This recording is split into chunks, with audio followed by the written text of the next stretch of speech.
When 17-year-old Zara Williams touched that broken airplane engine with her bare hands, veteran pilot Captain Elena Rodriguez thought she was witnessing a miracle. But what happened next didn't just save a flight. It changed two lives forever and proved that sometimes the most extraordinary teachers come in the most unexpected packages. What did you think could happen when raw talent meets years of experience? Before we dive into this incredible story, let us know in the comments what's the kindest thing a stranger has ever done for you. The morning sun painted the small regional airport in golden hues as Captain Elena Rodriguez walked toward her aircraft, coffee in hand and decades of flying experience weighing on her shoulders. At 52, she had logged over 15,000 flight hours, earned every certification imaginable, and commanded respect in a field where few women, let alone Latina women, had broken through the ceiling. Her uniform was pressed to perfection, her silver hair pulled back in a regulation bun, and her stride carried the confidence of someone who had never met a challenge she couldn't handle. But today, something felt different. As she approached the small commuter plane that would take 12 passengers to the state capitol, Elena noticed a young black teenager sitting on a maintenance cart nearby, completely absorbed in what appeared to be a technical manual. The girl couldn't have been older than 17, with natural hair pulled back in a colorful headband and grease-stained overalls that were clearly too big for her petite frame. She was muttering to herself, occasionally looking up at the aircraft with an intensity that made Elena pause. "Excuse me," Elena called out, her voice carrying the authority of someone used to being in command. "Are you supposed to be here? This is a restricted area." The teenager looked up, and Elena was struck by the intelligence burning in those dark eyes. "Oh, I'm sorry, ma'am. I'm Zara Williams. My Uncle Jerome works maintenance here, and I'm trying to understand how these engines work." She held up the manual, which Elena now realized was a complex aircraft maintenance guide. "I know I probably shouldn't be here, but I've been teaching myself about aviation mechanics, and seeing these engines up close is just fascinating," Elena finished despite herself. There was something about this girl's genuine enthusiasm that reminded her of her own younger self, back when she was the only woman in flight school and everyone told her she'd never make it. "Exactly," Zara's face lit up. "I mean, the way the turbofan design creates thrust while maintaining fuel efficiency, and how the bypass ratio affects both power and noise levels, it's like poetry in motion." Elena blinked. She had expected teenage small talk, not a discussion of bypass ratios. "Where did you learn about turbofan engines?" "Books mostly, and YouTube, and I've been rebuilding car engines since I was 12. Zara's voice carried a mix of pride and embarrassment. "I know it's not the same as aircraft engines, but the principles are similar, right? Internal combustion, thermodynamics, mechanical systems working in harmony." Before Elena could respond, her phone buzzed with a message from dispatch. Engine diagnostics were showing an anomaly, and maintenance needed to run a quick check before departure. She sighed, knowing this would likely delay their flight by hours. "Ma'am?" Zara had noticed Elena's expression. "Is everything okay?" "Just a routine maintenance issue," Elena replied, though her tone suggested it was anything but routine. "Nothing you need to worry about."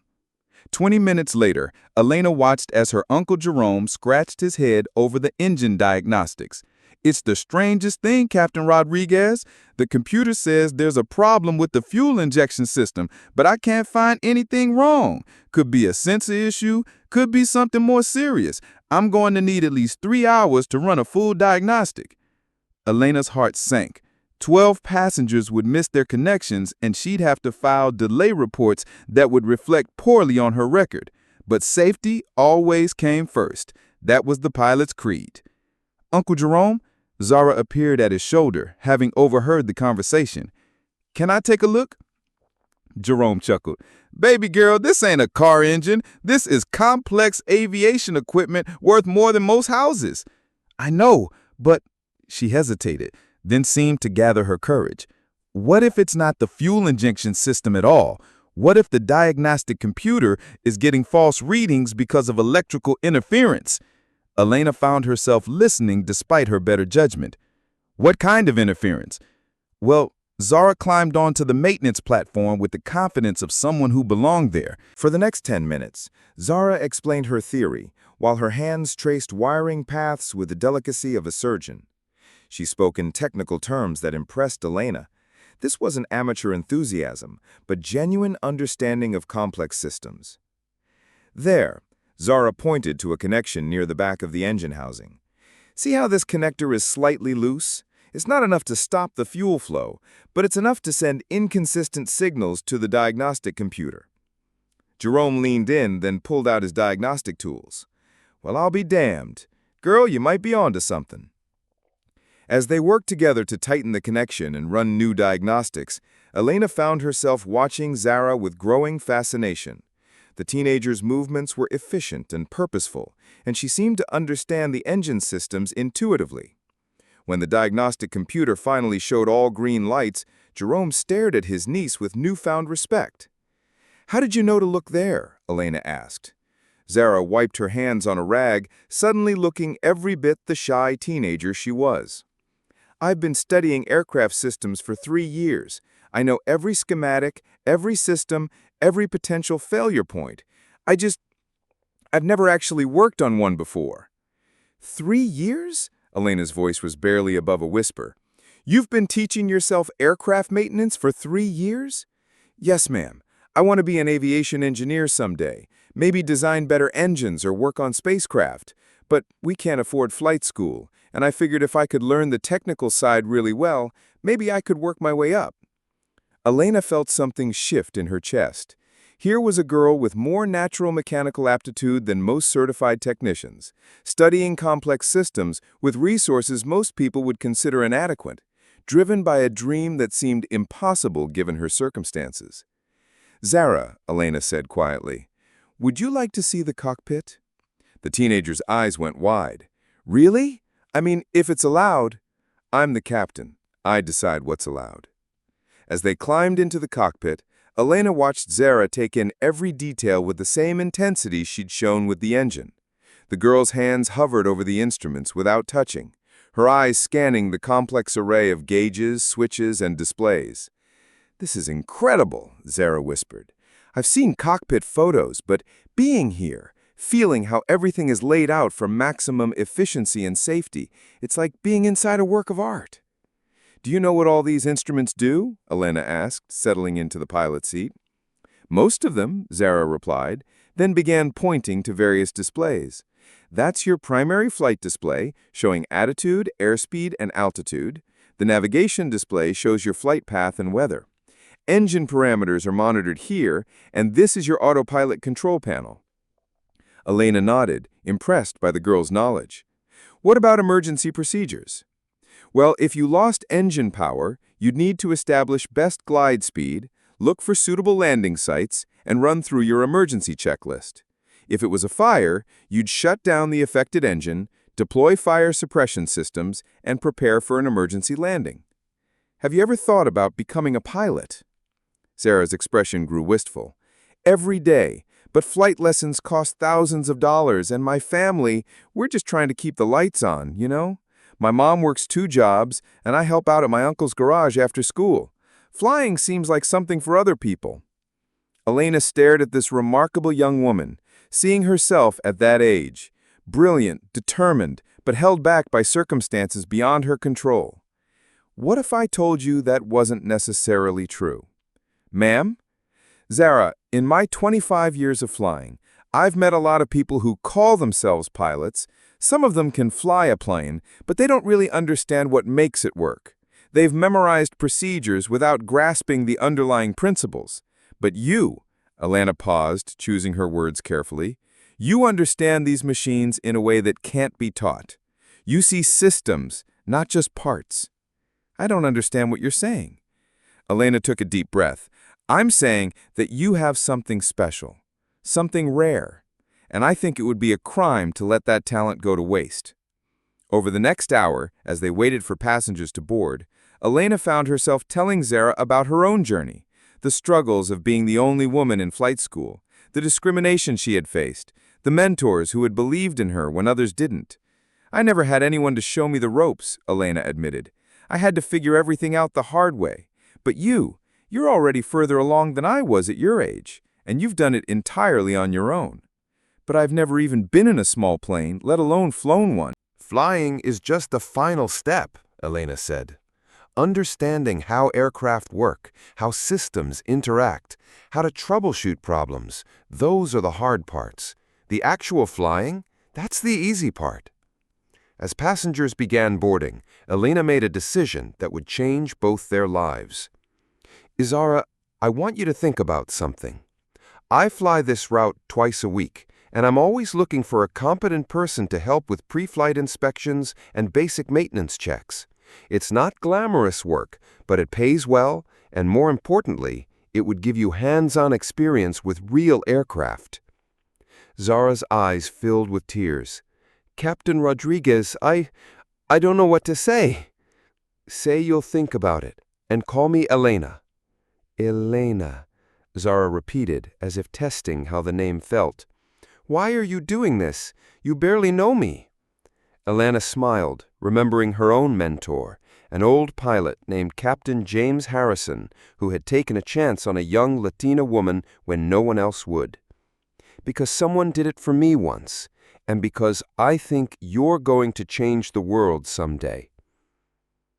The flight to the capital went smoothly, but Elena found herself thinking about Zara the entire time. When she returned to the regional airport that evening, she wasn't surprised to find the teenagers still there, now helping her uncle with routine maintenance on another aircraft. "How was the flight?" Zara asked, looking up from a component she was cleaning. "It was flawless, thanks to your diagnostic skills. I've been thinking about our conversation."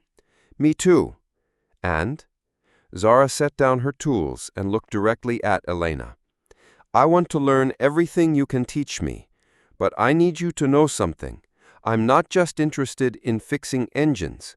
I want to fly. I want to understand the sky the way I understand these machines." Elena felt a surge of excitement mixed with protective concern. "It won't be easy. The aviation industry can be tough, especially for women of color. There will be people who doubt you, who try to discourage you. There already are," Zara said, with a maturity that surprised Elena. "But I'd rather try and fail than never try at all." "Then we start tomorrow. I'll teach you everything I know, not just about flying, but about navigating this industry, about building the confidence to succeed in a field that wasn't designed for people like us." Over the following months, Elena kept her promise. She arranged for Zara to work part-time at the airport, gaining experience with different aircraft systems. She introduced her to other pilots, mechanics, and aviation professionals, building a network of contacts who came to respect the teenager's knowledge and work ethic. But most importantly, Elena began taking Zara up on flights, teaching her the fundamentals of piloting. The girl's natural aptitude was extraordinary. She seemed to understand aircraft behavior intuitively, reading the subtle signs that experienced pilots spent years learning to recognize. "You feel that slight vibration in the controls?" Elena asked during one lesson. "What does that tell you?" "We're approaching a stall condition," Zara replied without hesitation. "I need to lower the nose and add power." "Exactly. Most student pilots would have stalled the aircraft by now. You're feeling what the plane is telling you." As Zara's skills developed, Elena began to understand that she wasn't just teaching a talented student. She was mentoring someone who might surpass her own abilities. The girl's combination of technical knowledge and natural flying instincts was unlike anything Elena had encountered. "I have a confession," Elena said one day as they practiced landing patterns. "When I first met you, I thought you were just another enthusiastic kid who watched too many aviation videos. I was wrong." "What do you mean?" "I mean you're not just learning to fly. You're learning to think like an aircraft. You understand the physics, the engineering, the subtle interplay between pilot and machine. That's something that can't be taught. It has to be felt." Zara was quiet for a moment. My mom asked me last night if I really thought I could make it in aviation. She's worried about me getting my hopes up for something that might not work out. What did you tell her? I told her that you believed in me, and that maybe that was enough for now. Elena felt tears prick her eyes. Zara, I need you to understand something. I'm not just being nice to you. I'm not just trying to encourage a young person's dream. You have genuine talent, the kind that comes along once in a generation.